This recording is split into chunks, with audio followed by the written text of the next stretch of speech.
Your support of the Candid Frame over the past 12 years has been invaluable to us. You have not only helped us produce over 400 episodes, but your donations directly helped us to create the Candid Frame app and making it available for free. We are now proud to announce the release of a new way for you to listen to TCF. We have released a new skill that is compatible with Amazon Alexa-enabled devices. Using voice commands, you can listen to the latest episodes, jump forward and back, and if you stop listening partway through an episode, it will remember where you left off. And like the Candid Frame app, it's free for users in the US and Canada. In the coming months, the skill will be available in other countries, and I'll let you know when those become available. You can help and continue to support the work that we do here by contributing as little as $2 a month to our Patreon campaign. You not only help us to meet our cost of production, but provide us the means to improve the quality of the show and do so much more. Contribute today by visiting patreon.com/The Candid Frame.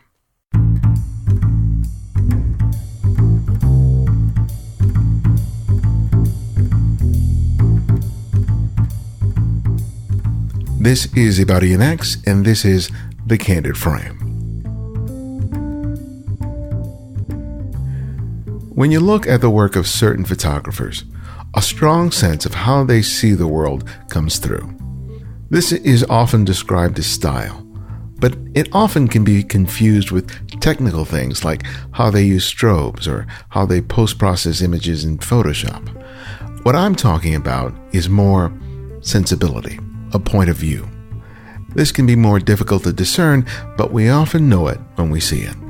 I got a sense of that while looking at the work of Alex D. Rogers, a young photographer living and working in Atlanta, Georgia. I came upon his images while looking through a magazine that I picked up at my local gym. His portraits of African American men really resonated with me. And as I explored more of his photographs on his website, I grew even more intrigued by not only how this young man photographs people, but how he sees them.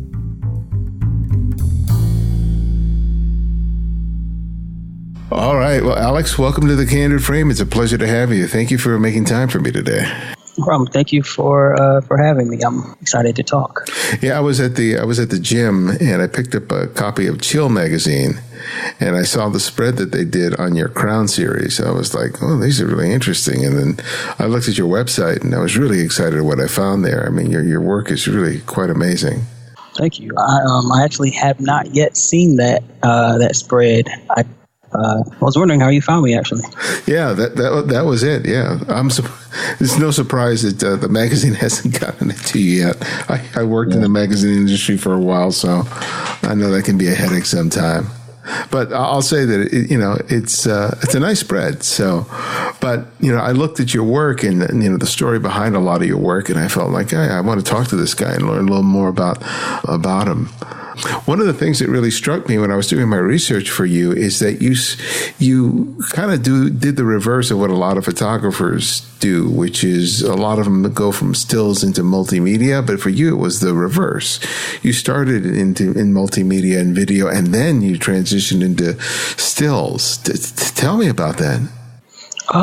So my undergrad work was in audio and video production, and I was fortunate enough to go to be in a program where our instructors were like practicing in the music industry. So we got a lot of real life experience, and I figured out pretty early on that the music business wasn't for me.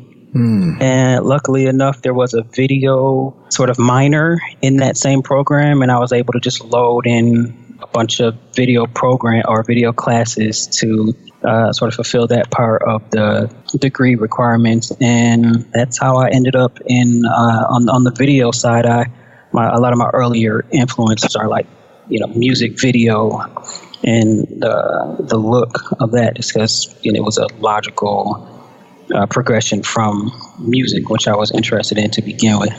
And how did you transition into an interest in still photography? Before I graduated, I started working in a museum arena, doing a lot of like exhibition graphics, and I just sort of that helped, I guess, inform my like how much I value stills, how powerful stills could be, and I sort of came to enjoy the challenge of sort of telling a whole story in a fraction of a second, as opposed to 24 frames a second for 90 minutes or whatever. And just sort of logistically, it was a lot easier. It was a lot more feasible for me to produce high quality work without having to invest as much in what would be required to make high quality video content at the time. This was, we were still doing that tape and that sort of deal when I was learning. So it was just a lot easier to do and sort of a natural progression. I was reading that it was a concert that really kind of spurred you to really want to pick up a camera. Tell me about that. So I had sort of like point and shoots, and I would like rent cameras for, smaller sort of personal projects. But there is an artist by the name of Gino Monet she was sort of working this sort of market, or the Atlanta market, in terms of sort of getting her sound out. And she had done several concerts around the city that I'd been to, and sort of leading up to the release of her debut, so her major label debut, she did a 2-night show at a venue here. And just sort of on a whim, I decided that I would order a legitimate camera and photograph that show. And I really had no clue what I was doing. I probably, was shooting JPEG in, some automatic mode, but I fell in love with it. And, that's, to this day, artists are my favorite thing to shoot. I love photographing artists of any kind. So how did the photographing of the concert sort of lead you into portraiture as opposed to doing live events? I think after the concert, I sort of tried a lot of different things. I did, because at that point there weren't many people, there wasn't a big pool of subjects. So I did a lot of architecture and just sort of getting my feel for the camera itself, which is probably, I guess in hindsight, better, because I got a lot more comfortable with the technical aspects without having to bore people with hours of sitting through me figuring out what I was doing with the camera. So I did architecture. I tried, fashion and that sort of deal. But for me, I just like the connection and just sort of the ability to tell people's stories. And specifically as it relates to artists, I like helping them get their vision across in a photograph if I can. So you're in Atlanta. So were you already producing still work when you moved to Atlanta, or did that come afterwards? Just give me a sense of the timetable. So I moved here. My family moved here when I was in elementary school. So I pretty much grew up here. I'm from Buffalo, New York, but we moved here when I was younger, and I went to elementary, middle, high school, and college here. So that I was already here, and again, a lot more interested in making music as a musician, like a instrumentalist, a composer, and then sort of figured out that the commercial music industry wasn't for me. And then that was how we sort of made our way from video into still, sort of by default, because it was the easiest thing to do at the time with the resources that I had. Were you already jacked into the community? Did that make it easier to access people to serve as your initial subject matter? No, not at all. It must have been about maybe 4 years ago where I decided that, I'd been trying fashion and other types of photography. I sort of decided that artists were what I liked, and I started to photograph. I would reach out to local artists and ask if I could photograph them, just to sort of build a body of work that was similar to what I wanted to end up doing. And it sort of snowballed from there. People who I photographed during those sort of experimental stages would come back when it was time to promote a project, and I'd get hired, and then there'd be sort of word of mouth and that deal. Yeah, from what I was reading is that you would or you may still do this, and you can probably clarify it for me, is that you would do it, you wouldn't charge them, but you made it clear that you were providing them a license, that there was a value to the work that you were doing, and that was an important part of your collaboration with them. Tell me about that, because I think a lot of photographers do stuff for free, and they never consider establishing a value for their work, even if they're not charging for it up front. I've got to say, having worked in that museum arena for so long and sort of seeing those licensing agreements that would come through for works that we would be displaying really sort of helped form that or inform me about like the value of the work. And so I was able to, or I have been able to use that sort of knowledge to help, in my personal and my business work.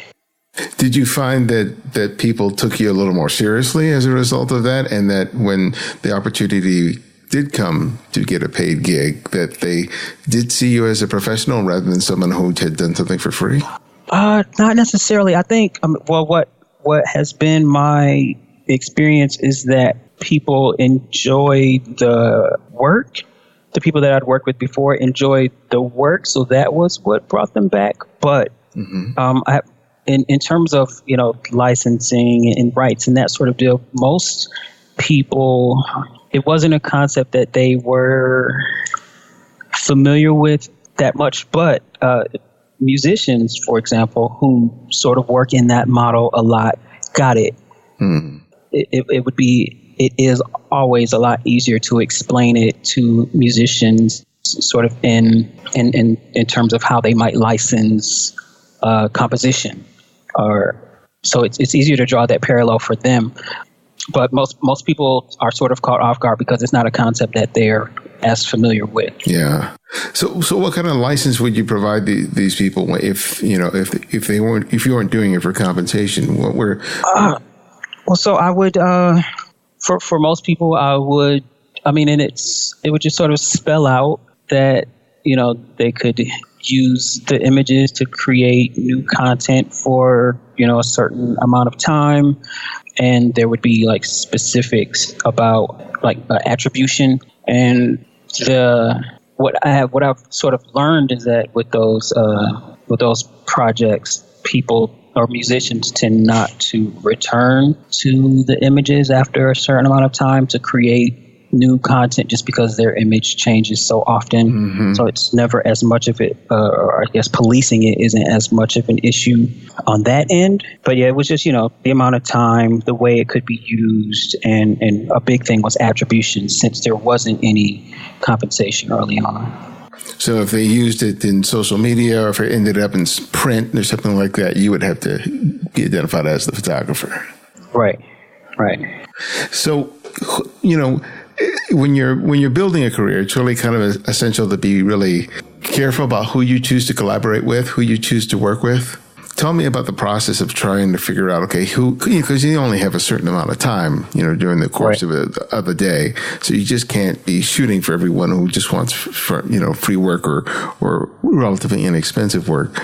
So how did you sort of figure out, okay, who am I going to approach? Was it largely from, admiration for what they were doing musically, for example?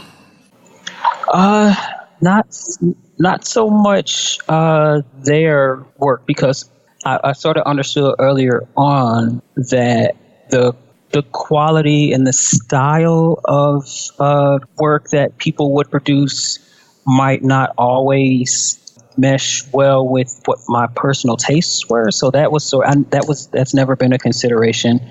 The really early projects had a lot to do with just sort of how viable it would be in terms of like marketing. If there was a large enough following for this to translate to lots of exposure for me, then that would be something that I would be more likely to attach myself to. And then, of course, how they present I wouldn't want to sort of align myself with things that are outside of my like things that I don't agree with, like if it were like sexism or homophobia or racism, like things like that. I didn't align myself with, but just in terms of quality of work and the type of work, I wasn't as concerned with that. I prefer working with up-and-coming artists in general, just because of the type of energy that's there. It's always cool to be able to deliver content that's really great for them. I'm sure, or I've heard conversation, or people have told me about, how they wish they, started out of the gate with really high quality imagery. And I think it's cool to be able to deliver that for people to sort of help level the playing field visually.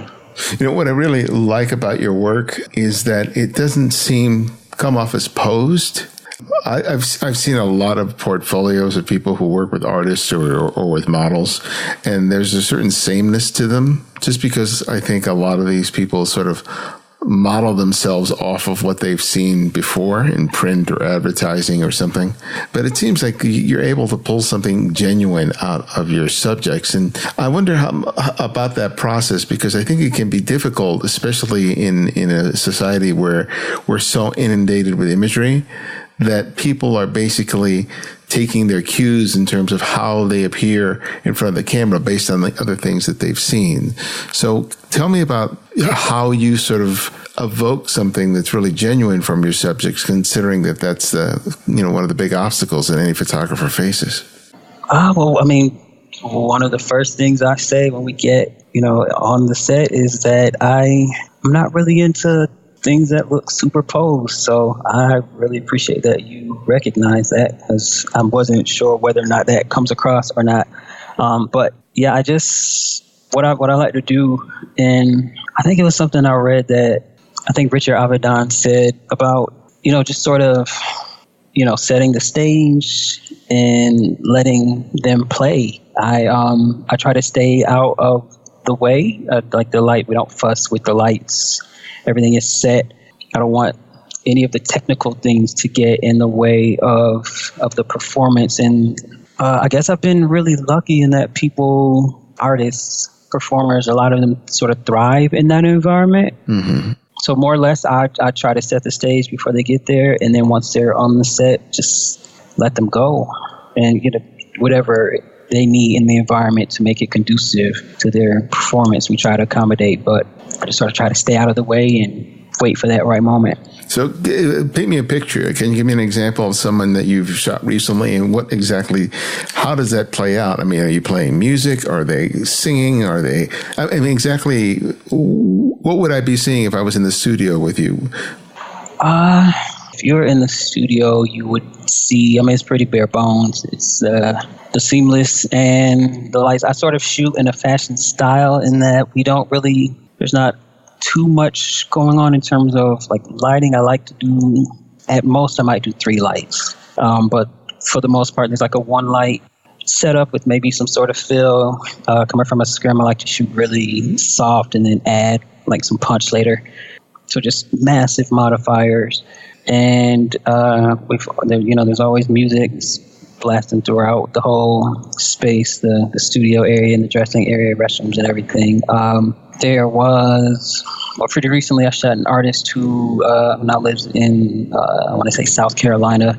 A lot of times artists will come with friends, and that energy helps. I do sort of encourage people to bring, some people with you that you're comfortable with, so that they can feed off each other's energy. This particular person we've shot, he was one of the first artists that I shot a few years ago when I was sort of figuring it out. So we have a pretty, comfortable working relationship.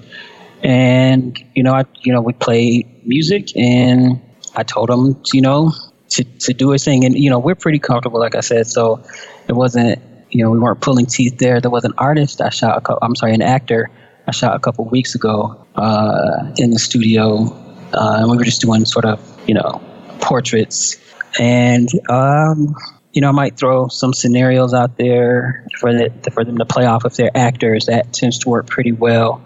I don't know. There's not a lot of really specific direction. It's normally pretty broad. I might put them in a certain shape and then let them sort of go emote, perform from there. Mm-hmm. But not nothing too specific. Yeah, because I was looking through your photographs on your website, and I was really taken by the sort of the nuance of the expressions, the body language, the gestures that you were able to evoke. Because I didn't see sort of like a regular pattern of, okay, yeah, there's that particular pose, or there's that particular look.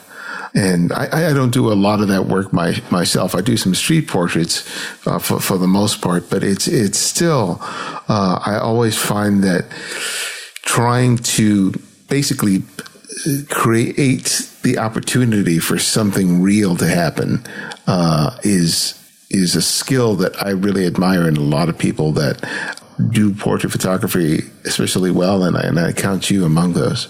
Well, thanks. That's what I try to do. So it's really cool to hear that it comes across that way.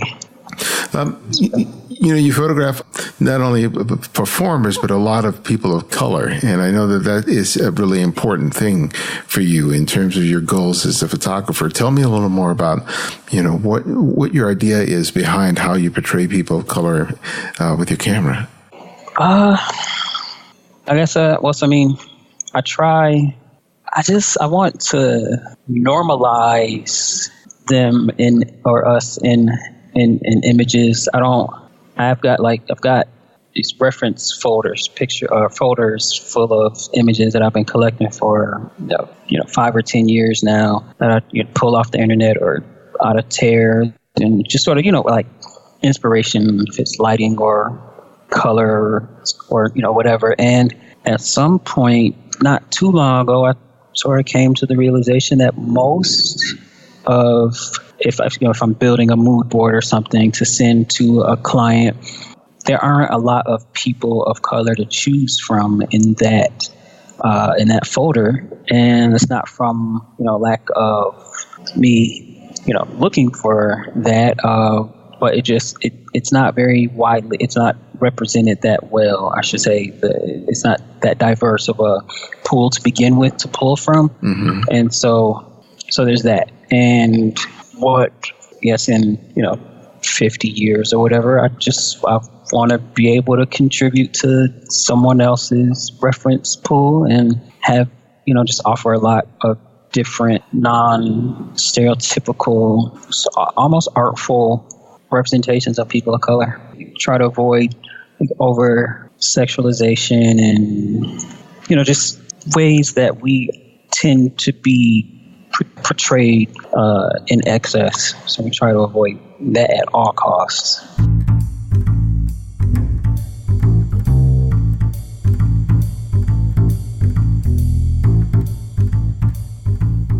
Hey, I'll be teaching a series of workshops where I teach my personal approach to street photography throughout the year. I'll be in San Francisco in June, at StreetFoto SF, and New Orleans in October.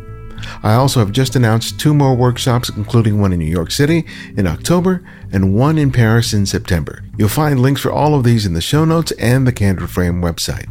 Sign up today, and I hope to see some of you there.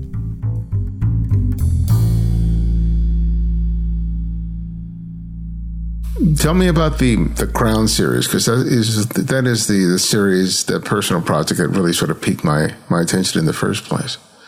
Yeah, well, it sort of started out as responding to things that I'd seen or change that I'd noticed, which was guys sort of not being, or I should say, it started out as me responding to images that I would see of people from around the world. Really, this was sort of at the height of Tumblr, so you could sort of peek into lots of people's, lots of different corners of the world and see how people are representing themselves pretty easily.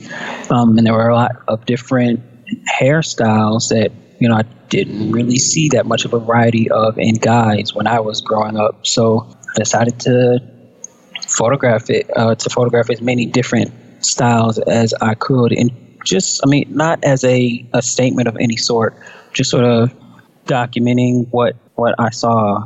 But I don't know if documenting is the right word. It's definitely not documentary photography, but I wanted to make a record of it in my way. And that was what I did. And after a while, like when guys would end up having to, one of the guys had to cut their hair in order to keep a job, and another ended up having to cut his in order to get a job. And that it sort of it started to represent more of like attachment and like the struggles people have, or what challenges people are faced with as it relates to their hair and how people view them because of their hair. Yeah, I found it really fascinating because there have been a lot of projects, films that have focused on Black women's hair. Yeah. Famously, Chris Rock did a documentary some years ago, which I thought was pretty insightful. Right. But there hasn't been so much on Black men's hair, at least that I'm aware of. And looking at your photographs, it really gave me a greater context for how men of color are looked at, not just because of the skin tone, but by the choice of hairstyles. Because of the culture that we live in, I think that Black men are especially hyper aware of how they're perceived by others. I mean, you have to be growing up here. And as much as clothes are a way of sort of affecting that, hair is especially so, whether it's you're wearing dreads or whether it's cropped or whether it's shaved or whether it's twisties. And looking at your photographs, as you said, I realized the wide diversity of hairstyles that are available to people now, but how much that is a statement of identity and maybe at times even of politics. As you photographed these variety of different men's, how did all of those ideas sort of filter in your way of thinking? How did it affect your way of thinking about the role of hair in a Black man's identity?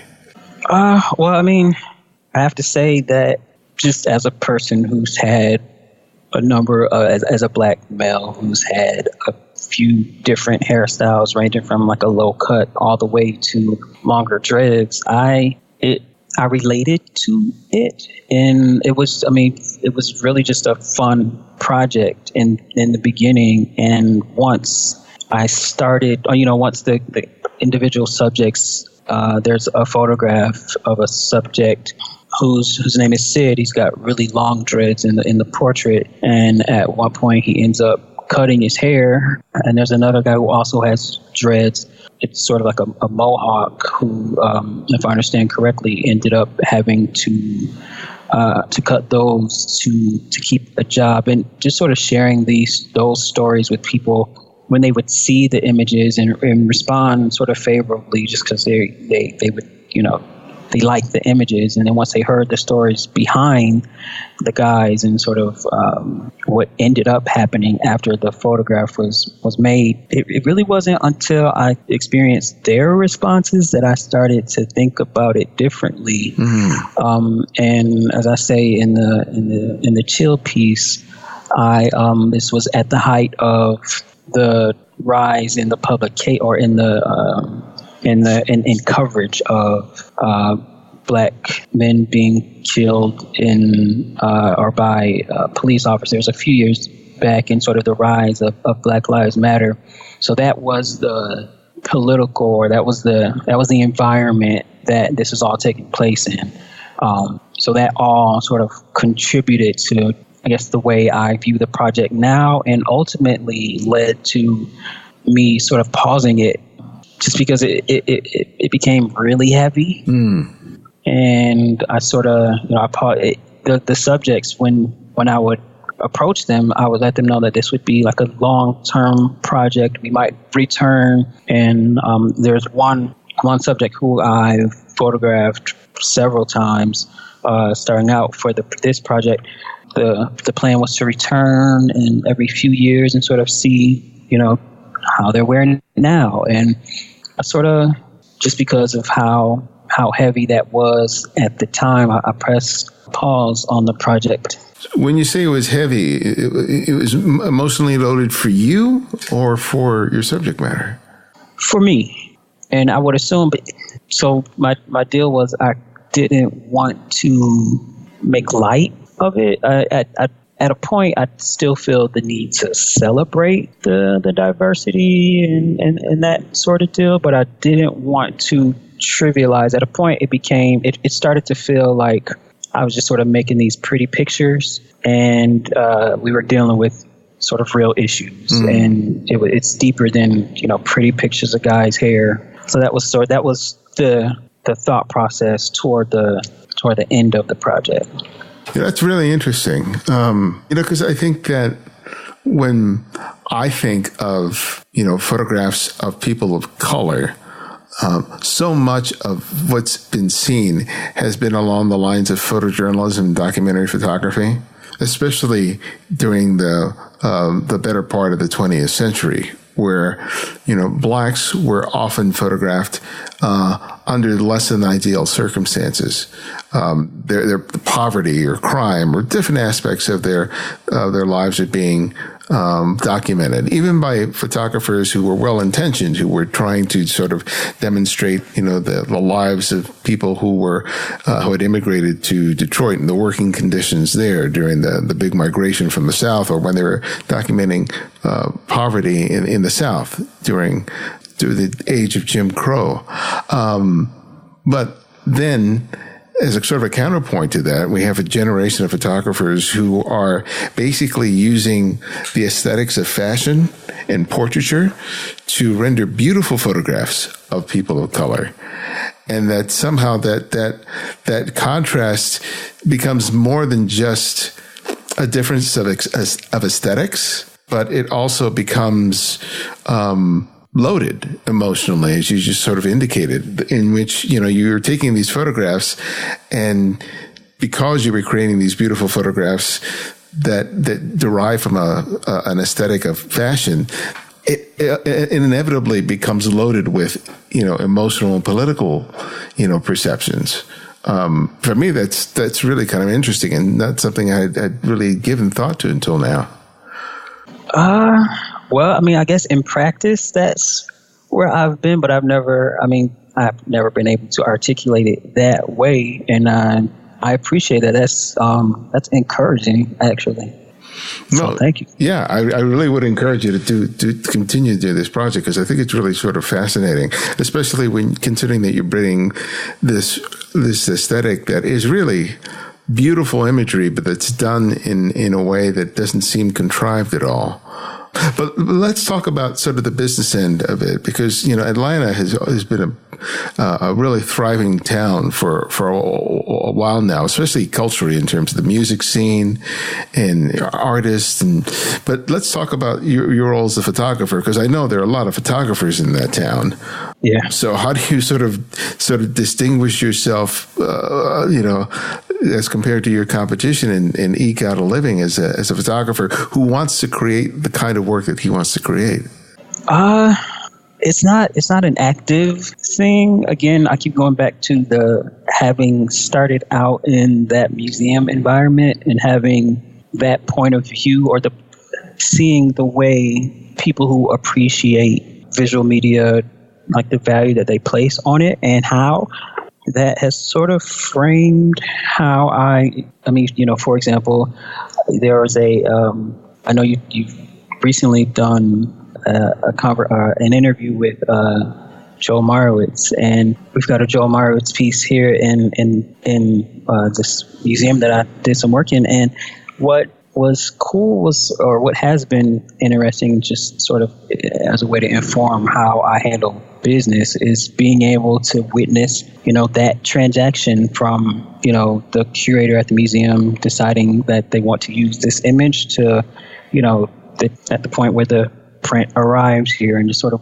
watching every step of the way how that business gets handled. That was invaluable. That knowledge that I've gained in that environment has been really invaluable. That's not something that I learned in school, and for photographers who I come in contact with who studied photography in school, had internships in proper studios, that is something that isn't taught. So I'm really fortunate on that. And just in terms of separating myself from the pack, again, it's not something that I actively do.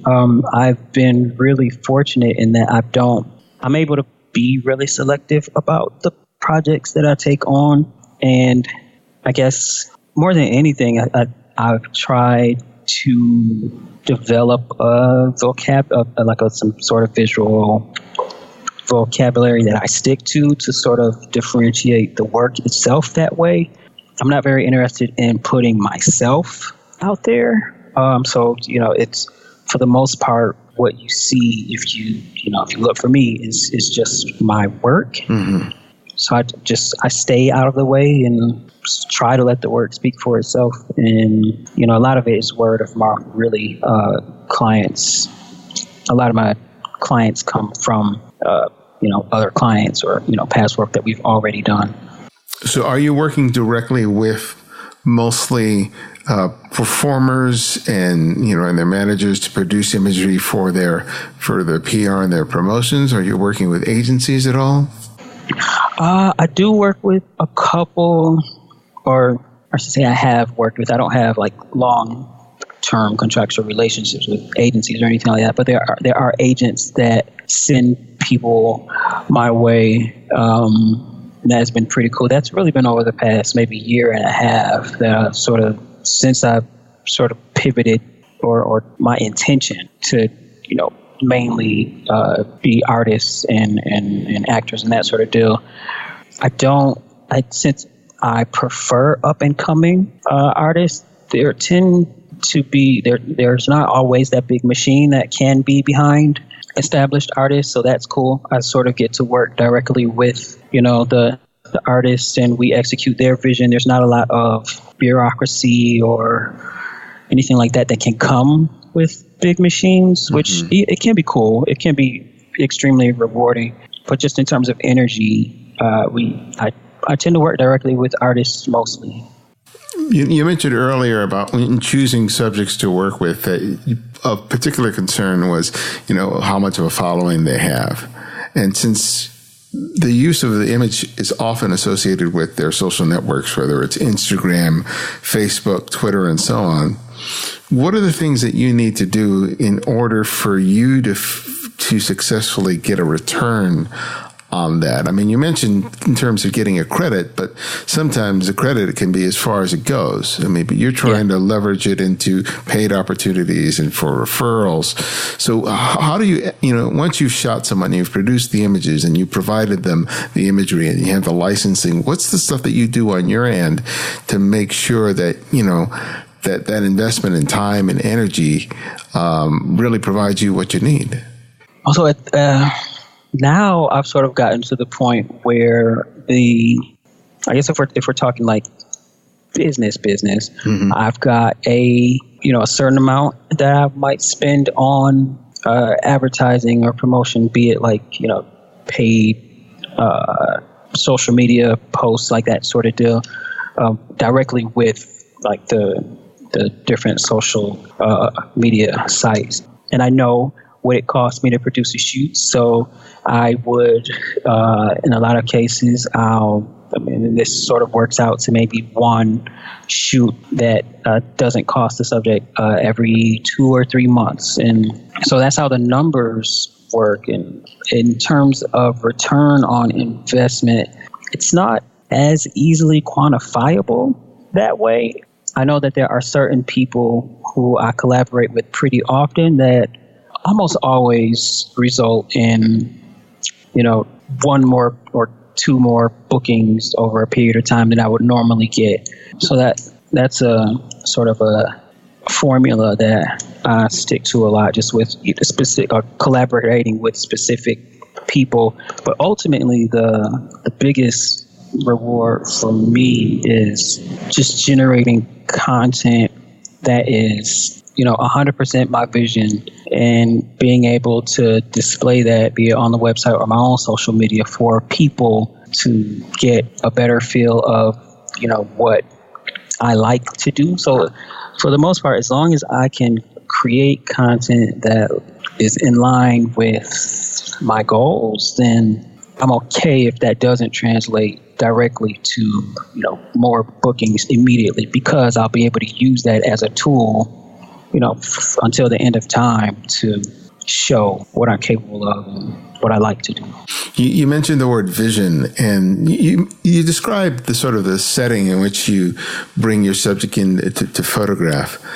Tell me a little bit about the vision, the ideas that you have, considering you're not really doing conceptual photographs where you're bringing a bunch of props and a bunch of, styling and stuff like that. You're really trying to allow that person to sort of be themselves in front of the camera. So how does vision fall into play when you're really not, coming up with these, this grand set? You're not doing something like Annie Leibovitz does, where she basically creates this whole stage onto which she places her subject. Right.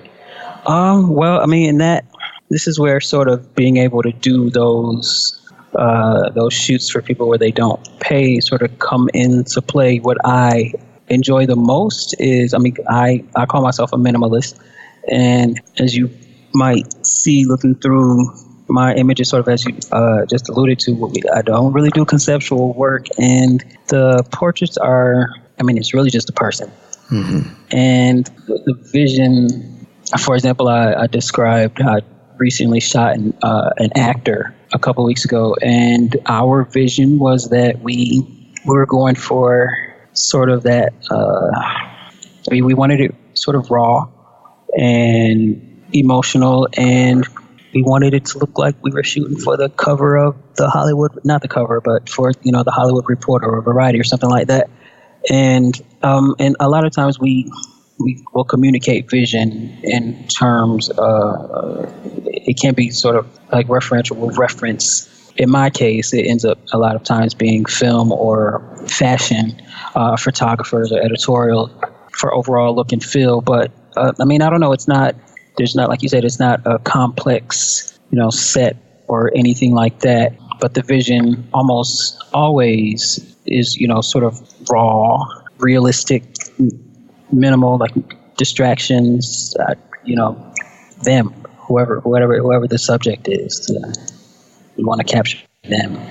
One of the interesting things I saw on your website is a multimedia piece. It's basically a sort of video portrait. They're these vertically oriented video portraits that are about maybe 30 seconds or something like that. Yeah. Those are fascinating. Tell me about the whole idea behind those and how are they used? Just, I guess, harkening back to where I started in video, I got the urge to take advantage of the vertical format. So I try not to ever, that's sort of always my stipulation. The barriers that I set when I'm making these are that they'll always be vertical. And I keep the camera still. The point is for it to sort of look like a portrait that's moving at some point. There's a really good system in place that we all happen to have in our pockets, and in the form of Instagram stories. And I think there's like a 15-second maximum on those, so that helps narrow it down in terms of length that we're going with. So we use, the 15 seconds, got to be vertical. We can't move the camera. And then someone who I collaborate with frequently on those, either myself or the subject will come up with some sort of idea that we want to try for the motion portrait, and we try it out. And sometimes it works well, sometimes it doesn't. But that's sort of a new thing I've been trying recently. Yeah, it was really fascinating when I saw that, because I've seen the stories on Instagram, but I had not seen the type of video portrait that you've been creating. And it's fascinating to see how photographers like you are really taking the platform and sort of reinventing it and doing something that goes beyond what was initially conceived for the medium.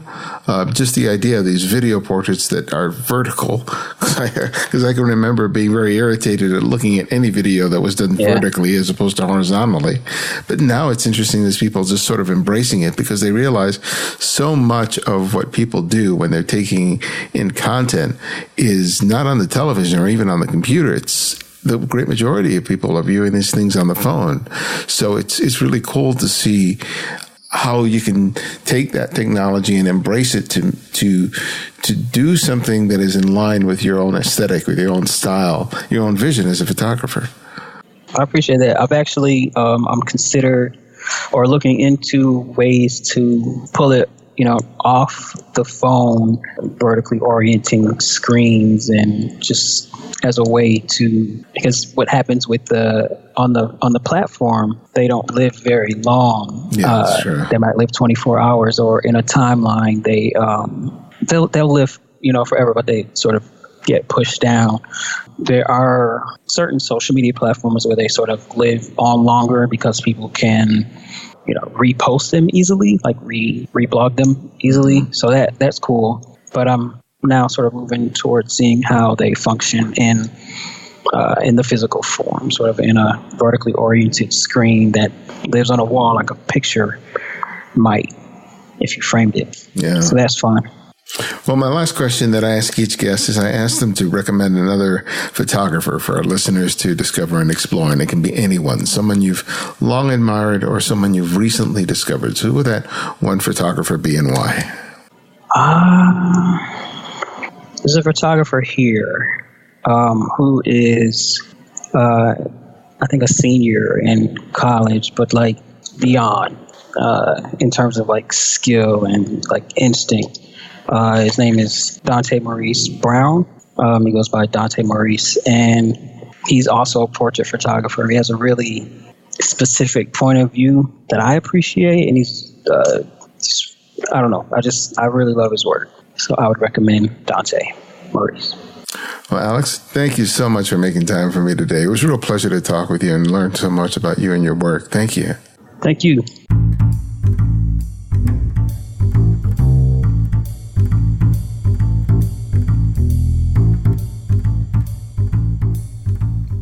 Thanks to Alex for making time for us. To find out more about Alex and his work, visit alexdrogers.com. And you can show your support of the Candid Frame by writing a review in the iTunes Store.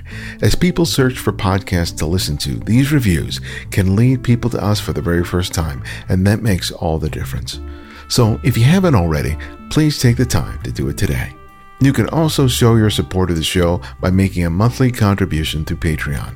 And for as little as $2 a month, you can help us to not only meet the costs of production, but also allow us to improve our podcast, YouTube channel, and website. Or if you just want to make a one-time contribution to the show, you can do so via PayPal. You'll find links for both on the Candid Frame website or show notes. Thanks to Sean Bresney, John Krill, and Florian Ziegler for their recent contributions. Thank you for believing in the work that we're doing. To access our complete archive of interviews, download the free Candid Frame app, available for Apple iOS and Android. Not only will you immediately receive the latest episode on your phone or tablet, but you can now easily share your favorite episodes on your social networks and help spread the word. And if you want to drop me a line with comments or suggestions for the show, you can email me directly from the app. Download it today by clicking on the link in the show notes or the website at thecandidframe.com. The Candid Frame's audio engineer is Martin Taylor, who you can find at theothermartintaylor.com. The show's senior producer is Cynthia Parker, and our music is from Kevin MacLeod, whose royalty-free music can be found at incompetech.com.